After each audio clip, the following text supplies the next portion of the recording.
So we're back mga katuran kag padayunon ta mga explanation ni Dr. Reintila sang Catholic Faith Defender sa mga pagpayag ni Engineero ni Albao nga sa pagpati sang aton nga mga kauturan sa Muslim, no? So Doktor, on the part of the Catholic Faith Defender, may mga i-text kita nga gusto nilang ipalabot sa imo, kay gusto nilang may baluan ng specific and very brief explanation kung ano kag December 25 bilang ginapatihan sang mga Katolik, especially ng aton nga mga Christian community nga December 25 ang pagkatawon ni Jesus Christ. Tungod kay madamo sing rason actually, una ang biblical reason nga sa Luke chapter 1 verse 5 si Zacarias nga bana ni Saint Elizabeth naghalad during the Day of Atonement nga actually September 24, month of September or Tisri sa Hebrew, kag 6 months later mabdos o nagbusong si Virgin Mary man sunod sa Luke chapter 1 verses 26 to 36 kag therefore kung 6 months si Virgin Mary nagbusong kay Jesus Christ after nga ginawagan do si Zacarias in September 24, 6 months later March 24, kag 9 months later natawo si Jesus Christ December 24 gid, kag tungod midnight ato, therefore December 25 amo nang una gid nga pinakadako nga rason da biblical reason. Way labot sa historical reasons nga sila ni Theophilus of Antioch sang year 180 AD kag Hippolytus of Rome year 220 AD nagsiling nga Jesus Christ is born in December 25 before inaisang ginaalid siya nga mga year 324 or year 364 sa mga pagano, mga Romano nga birthday man kuno sang ilay nga Diyos nga si Mitra o ang Sol Invictus or Unconquerable Sun, pero iniya na selebrata ng idaan sa mga Kristiyano beforehand. Sa Luke 1 or Luke chapter 2 dito nga daan nga mga verses pa lang nagpakita ang anghel sa mga shepherds kag naghinugyaw sila nga, glory to God on high and peace to His people on earth. Naghinugyaw sila sa pagkatao ni Kristo. Kung naghinugyaw kag nagsilibrar ang mga anghel, how much more ang mga tao? Kaya ang tao sunod sa Salmo verse 5 to 7, chapter 8 verses 5 to 7 are lower than the angels. So kung insakto ginimo sa mga anghel, tagsundon sing tao, insakto ang ginimo sa mga tao. So in reaction on the statement of Engineero ni Albao that this belief was just only an assumption sang aton nga mga kauturan sa Catholic faith. Assumption lang na kung wala ko sing mapakita ang prueba. Okay. Pero ipakita ko gid na suno sa Biblia sa Gospel of St. Luke kag suno sa history kag suno man sa scientific argument nga during the time of December actually although winter pero hindi na siling snow. Ang snow dito sa norte pero sa Jerusalem kag sa Bethlehem rain na. That's why mga shepherds makabantay sing ilang mga karniro kag amo sila gintundaan sing anghel nga na tao ang aton Ginoong Hesukristo. Kag sa Luke chapter 1 man mismo hindi pwede nga naga-snow kay ginasilinda si Quirinius nagimo sang sensus mo. Okay. Sensus sa mga tao sa Israel. Ti kung gasto na budlay na kayo. The fact is wala snow sa Jerusalem kag wala snow sa Bethlehem. Inay napakita sa TV nga may snow na occasional na tapos sa norte pa na kag hindi niya December may mo na end of January or beginning of February. Do you believe that the statement of Engineero ni Albao was just a statement na makabig naton nga ginadiscredit ang belief sang Catholic kay tungod sa iya nga pagpayag ang pagpati sang Katoliko nga natawo si Jesus Christ on December 25 gin-adapt lamang just because nga para papatihon ang aton nga mga Christian community kag i-Christianize ang mga pamuluyo mga tawo paagi sa Catholic ang pagpati kang gin-adapt lamang ini ang pagkatao ni Jesus Christ just because the original was a belief of the pagan nga ang ginapatihan nila nga si Mitra nga amo ang Son of God. Atuloy ang ginambal ni Engineer Aaron Albao amo to yang tudtod nga assumption. Kay naga-assume siya nga nagsunod-sunod lang yung mga Katoliko. Pero hindi gini sa kambal gani kung saan na tao si Jesucristo eh. Diba? Does it mean to say nga wala gid na tao si Jesucristo? Pero ang pagtuong Katoliko yan nga sila nga December 25 kag iniya ang mga later diya nga si Emperor Aurelian na be sa mga 3rd century. Actually, siya yan nag-adapt sinisang December 25. Kay bantog na yung daan ang mga celebrations ng Kristiyano nga si Jesucristo na tao, December 25. Therefore, para maagaw pa nilang Kristyanismo, kay dying ang religion nila nga pagano, nag-proclaiman siya sang December 25 nga birthday kuno ni Mitra. Or may celebration sila nga Saturnalia. Actually, December 16 to 23 lang na, wala matoon sa December 25 man.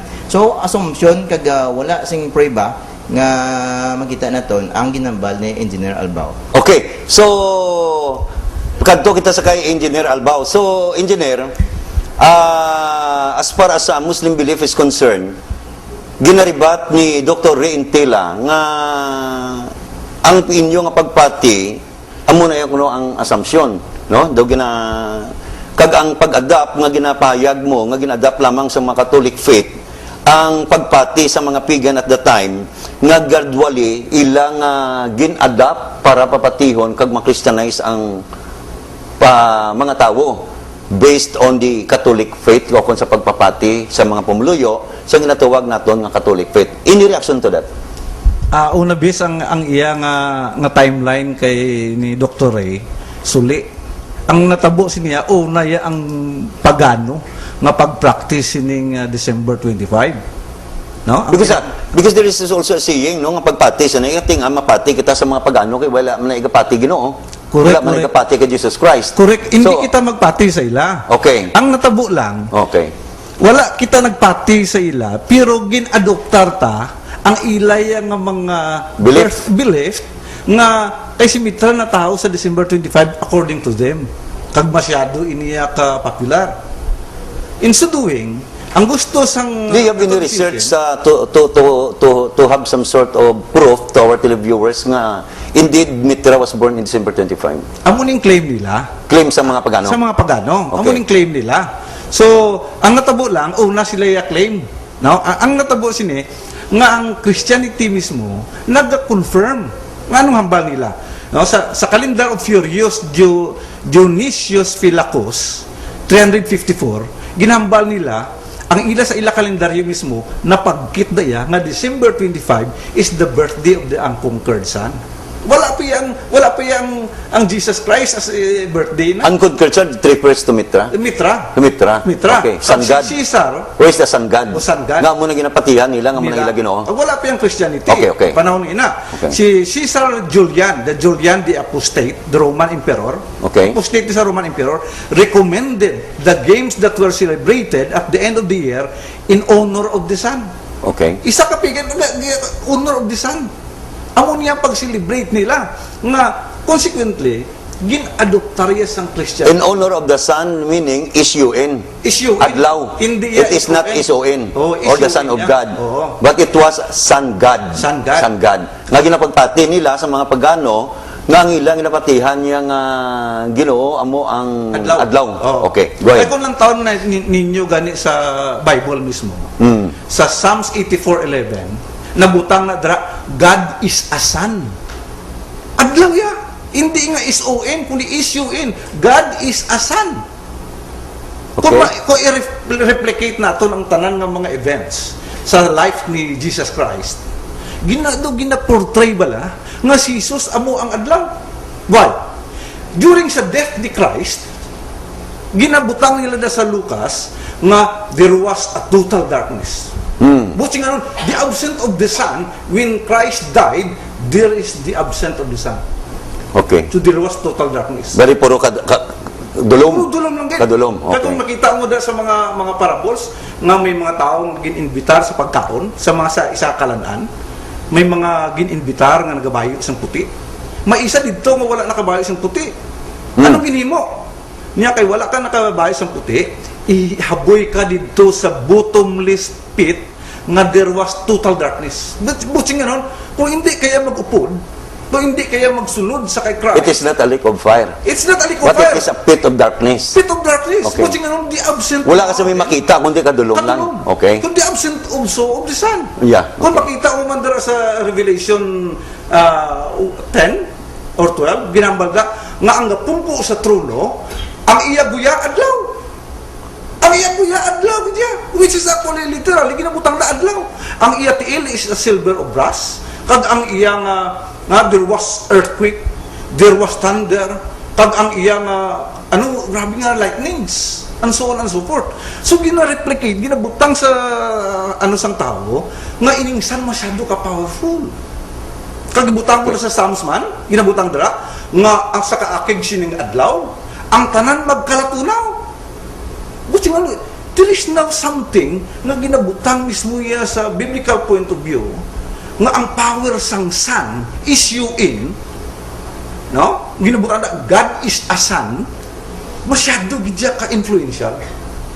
Nga ining ginahambal ni Mr. Ray, ni Dr. Ray, nga ini adaptation kuno sang pagano sa Christianity. On the other way around, it is the adaptation of the Christians towards the belief of the pagans. Okay, brief and specific kung saan, concise statement sa pagpayag mo, engineero ni Albao. Pwede mo ma-explain sa aton ng mga televiewers kung nga ang pagpati kagila worship sa mga pagano, amo ang ginapatihan nila ang adlaw nga among ginakabig nila ng ilang Ginoo. Kabalo ka sa ilang paglantaw sa pagano, ining adlaw yung masyado ka powerful. Masyado ka powerful. Ang tanan naton nga energy makuha naton dira. Okay. Without the sun, tanan nga mga plants magkalamatay. Without the sun, wala sing living things nga makita diri sa kalibutan. Sa paglantaw nila ya, sa time nila, ang adlaw is their savior. Is Okay. their savior. That the moment the sun nag-arise, makita nila ang power. Vital lang power. Kag amo ni amigo Chit, amo ni ang ginawarning mismo sa Biblia sa mga tao nga nagtalalang. Ano hambal ka? Nya may ara sa inyo sa ulihi nga mga adlaw, magatangla sa langit, kag magakita sa adlaw, bulan, kabituunan, kag silang ini mga tao magasimba sa ila. So in Christianity, makita naton there is a way that seemeth right unto a man, but the end thereof are the ways of death. Sa face, makita mo nga you are worshiping Christ sa birthday ni Christ, but in reality, in origin, the bottom line is that you are worshiping the Son. Okay, I will give 2 minutes for Dr. Ray Intila on your statement. Dok, anong imong mga pagpayag karon or something we could consider your assertment sa mga pagpayag ni engineero ni Albao nga giyag-giyag pagpati yang they do not even believe that indeed there is si Jesus Christ. Para sa ilaya wala nga na Jesus Christ, kag ang mga kabig nga Jesus Christ sa ila pagpati wala yan natapos sa December 25, ang ila ginapatihan is the Son. Any reaction to that? Ang akong reaction daw naglain pagid ng argumento ni Engineer Albao, no? From bad to worse na gid, no? Nga daw iya ginasling diya nga si Jesus ya adlaw. Wala man nagapati ang Katoliko, ang mga Kristiyano nga ang Dios adlaw. In fact, against na sa first commandment nga you shall have no other gods but the Lord your God, no? Because God is one, no? God is one. Kasi silingon mo ya ang Dios adlaw. Ti sala na naglain na gid eh. Dok, kung gusto ko lang maibaluan, okay, sa pagpati sa mga kadamaan, nga ti kung wala sa wala ang Ginoo, wala man adlaw. Kung ginakabig naton ang mga bituonan, what we can see up there, kung wala ang Ginoo, wala man na. Pero isa na di sa question, ting ang pagpatiin man nila, nga ang adlaw yan mo ila Ginoo. Tiki suno sa Romans chapter 1 nga ato mga nag-worship sa sing creature instead of creator gin pabayan na sa sang Ginoo sa ila sala. Pero sa Genesis chapter 1 gin pakita that sang creation of the world nga ang sun ikaapat pa ni nga adlaw nga ginhimo sang Ginoo. Bo silikon na creature lang ni siya. We should Sa not Book of worship- Genesis. Book of Genesis, we should not worship the creature kundi ang creator. Gidya nga mo ang Diyos mga gam sa tanan, no? Now, masling siya sa Psalms 84:11, God is a Son. Kag kuno ang Katoliko, kag ang Kristiyano, nagsunod sa Sun God. Ito yung Salmo ni mismo. Ginsulat ni David ni 1,000 years before niya nga ma-proclaim sang Roma nga ila sangad mo si Mitra. Di sino nagsunod rin? Hindi ang Kristiyano, hindi ang mga believers sa Ginoo, kundi nagsunod-sunod ya mga pagano eh. Okay, sa imo naman yung pagpayag, ng pagano mo nagsunod diya sa pagpati sa mga Kristiyano. Amo na sila yung nagsunod. Okay, so galing wala nakikita chimpo, tagaan ta namin adir 2 minutes si Engineer Ronnie Albao nga makapagpayag sa mga statement ni Dr. Intila nga ang pagano amoy ang nagsulod sa mga Kristiyano. Sa ginambal ko na kagaina, ining unconquered son, nauna iniyaya. Lantawa bala, kung gusto niyo makita ining kamatuoran, kadto kamo sa kwan sa mga libraries bala. Glorier Encyclopedia, Encyclopedia Americana, Britannica Encyclopedia, kag madamong encyclopedia, lantawan niyo kung ano ang kwan ang mga kundiin ang una. Ining claim ni Rhea just for the purpose of defense lang niya. Pero ang kamaturan ulang taon mo, makita mo yan, na nauna yan ining pagano. Ining mga pagano, nga mga practices, nga adoptar kay mismo, may mga claims mismo, ang mga Jesuit scholars. Nga sila mismo, gin-consider nila, kag wala nila ginpastap ang amo nga pagkopya, kay tugod nakita nila nga ang dako nga advantage in behalf para sa ila. Nakita nila, grabe mo. So, nag-introduce sila sa Santa Claus, nga it is also a myth. Nakita mo na yung mga evergreen nga leaves ini, nga it is a myth. Nakita mo mistletoe, no? Makita mo ni ang tanan ng mga practices nga ginabutang ang 12 days of Christmas. Makita mo nga it is actually a practice sa time mismo 587, practice ang mga pagano, kagin confirm sa What do you think the purpose of it? it's money gani. Ang purpose hindi, makita mo ya, kay tungod na popular ang isa ka bagay, go there, makita mo may grow chat, ang ara dira ang time sang Christmas, wala kasing holiness nga makita. Ara dira ang pahubog, ara dira ang taas nga crime, ara dira ang kalain nga mga hitabo. Supposed to be pasalamat kita kung really Christ. Kita mo naman. Okay. Okay. So, katawag sa ato na diskusyon mga kauturan, I think daw may part 2 ini, no? May part 2. So, today, this is our, sa atong mga televiewers, this is a pre-taping just because our program, based on the policy of cable casting, gina-pre-taping natin because hindi kita pwede maka-direct programming. Today is Monday, and my scheduled taping is Monday and Wednesday. So I think this is our part 1, no? Part 1, just because we're celebrating the Christmas as what the Christian belief, mga kauturan, amo ining pagkatawo sang aton nga Ginoo. But there are some who doesn't believe that Jesus Christ was born December 25 as part of our celebration that December is the month where Jesus Christ was born. Okay. So, tagaan na si Dr. Intila sang jutay niya ng mga reaksyon sa pagpayag ni Engineero ni Albao, upod na ang iya nga last sporting words sa aton nga part 1 episode sang dokumentaryo. Was Jesus Christ born December 25?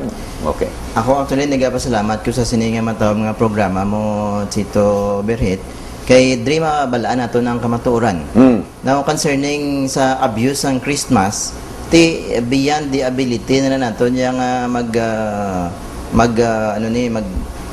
correct na nga mga tao, halimbawa, ga-abuse sila, kay ang teaching sa simbahan niya, kinanglan center sa kay Jesus Christ. That's why ginatawagan nila nga Christmas or Misa ni Hesus Kristo, kay para sundo naton si Hesus Kristo. Kung ang ibang nga tao hindi magsunod o kung hikayan pa nilang Christmas ngaya kuno sin pagano, ila na naya dritso.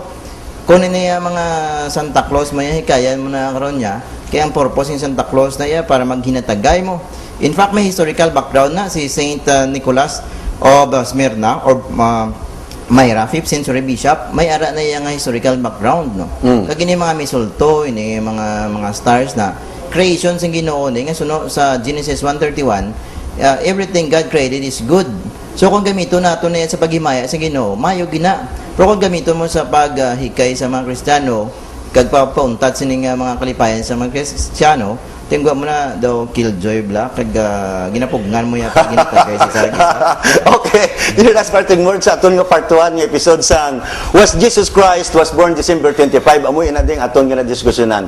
Doc, last parting words na sa aton mga televiewers, abangan ang susunod na kabanata part 2. So mga televiewers naton, mas mayugid nga abangan nato ni ang programa ni Tito Berhet kay mayo ini kay dire gid ta makatuon sing madamo nga mga kamaturan nga may kang tanan sa aton nga pangabuhi kag relyoso pagkabuhi kag kang tanan man sa aton nga sosyudad. Okay. So, Engineer Ronnie Albao, Sa liwat gina-imbitar ko kamo no sa pagpamati kag sa paglantaw sining aton nga episode ikadua. Kag nagapasalamat ako sa sining kay gayunan nga naka-intra ako diri. Kag kabay ng mga pamuluyo kag ang mga nagalantaw sini makakuha man sing ideya kag makasiding man sila si kunto tabi ay tuod gid bala nga December 25 na tawo si Jesus abi ako ma-research man. Ini mga kauturan, makita natin ini pinagis pag-research. Hindi lang ta magpati sining mga something mga brainwash sa aton bala. Go sa library kag makita mo mismo ang tanan nga kamatuoran ipakita sa inyo. okay, so diri yung mga kauturan, gipakamayo naton nga dalon sa aton nga programa. Kay man bada mo sa mga palamangkutanon nga ang pagpati sa aton mga Christian community that Jesus Christ was born December 25 but may ara man nga mga kauturan naton nga wala nagapati even kag wala gid nagapati sa kay Jesus Christ kag maginpayag ina ni Engineer Ronnie Albao nga pagano nagapati sa Ginoo. Kulang ang isa ka oras pagkamayon ta mga kauturan nga sa next episode is the part 2 on Wednesday sa aton nga taping kay aton ini nga patpaton aton ini dalon sa aton mga televiewers kag sa Christian communities kag sa aton nga mga kauturan nga nagapati kay Jesus Christ kung wala man nagapati kag kamo na ang magbalanse kay aton katuyan sa aton programa nga matagan sang nagakaigo nga ihibalo ang aton pumuluyo paagi sa inyo paborito nga programa dokumentaryo. Thank you so much and God bless. This is your host Chito Berhet saying God bless us all.